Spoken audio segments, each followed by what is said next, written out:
નમસ્કાર, હું Rinku Prajapati public Indian ન્યૂઝમાં આપનું સ્વાગત કરું છું। શરૂઆત કરીએ આજના સમાચારની। 3 માથાભારે શખ્સોએ પાણીપુરી ખાઈ લીધા બાદ રૂપિયા બાબતે ઝઘડો કરીને લારી ઊંધી વાળી નુકસાન પહોંચાડ્યું।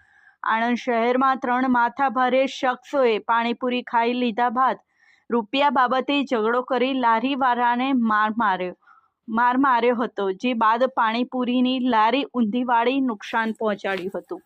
આ અંગે આણંદ ટાઉન પોલીસે 3 શખ્સો વિરુદ્ધ ગુનો નોંધીને આગળની કાર્યવાહી હાથ ધરી છે। આણંદ શહેરના મંગળપુરામાં આવેલ લક્ષ્મી પાર્ક સોસાયટીમાં રહેતા 24 વર્ષીય શેરસિંહ ઉર્ફે કલ્લુ સુલતાનસિંહ રાજાવત, મૂળ રહેઠાણ દરિયાપુરા, ગ્વાલિયર, મધ્યપ્રદેશ, આણંદ શહેરમાં ગણેશ ચોકડી પાસે આવેલ નેસ્ટ જીમની સામે પાણીપુરીની લારી ઊભી રાખે છે।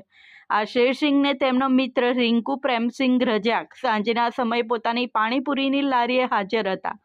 તે વખતે જયદીપ ઉર્ફે જીગરભાઈ ઠાકોરભાઈ બ્રહ્મભટ્ટ, રહેઠાણ છત્રપતિ સોસાયટી, રૂપાપુરા પાસે, આણંદ, ગોપાલભાઈ છોટાભાઈ ઠાકોર, રહેઠાણ પાટાની પોળ, સામરખા, અને રાકેશભાઈ બાબરભાઈ પઢિયાર, રહેઠાણ મોટી ખોડિયાર નંદેશ્વરી સોસાયટી, આણંદ, બાઇક લઈને ત્યાં આવ્યા હતા અને પાણીપુરી ખાધી હતી। જે બાદ શેરસિંહ રાજાવતે પાણીપુરીના 50 રૂપિયા માંગતા આ 3 જણા ઉશ્કેરાઈ ગયા હતા અને 20 રૂપિયાની પકોડી થાય છે તો તું 50 રૂપિયા કેમ માગે છે તેમ કહી ગમે તેમ અપશબ્દો બોલવા લાગ્યા હતા।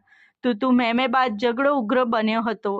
આ દરમિયાન ઉશ્કેરાયેલા 3 શખ્સોએ ભેગા મળીને શેરસિંહ અને તેમના મિત્ર રિંકુને ગળદાપાટુનો માર મારી જાનથી મારી નાખવાની ધમકીઓ આપી હતી, તેમજ પાણીપુરીની લારી ઊંધી પાડી દીધી હતી। જે બાદ આ 3 જણા બાઇક લઈને ત્યાંથી ભાગી ગયા હતા।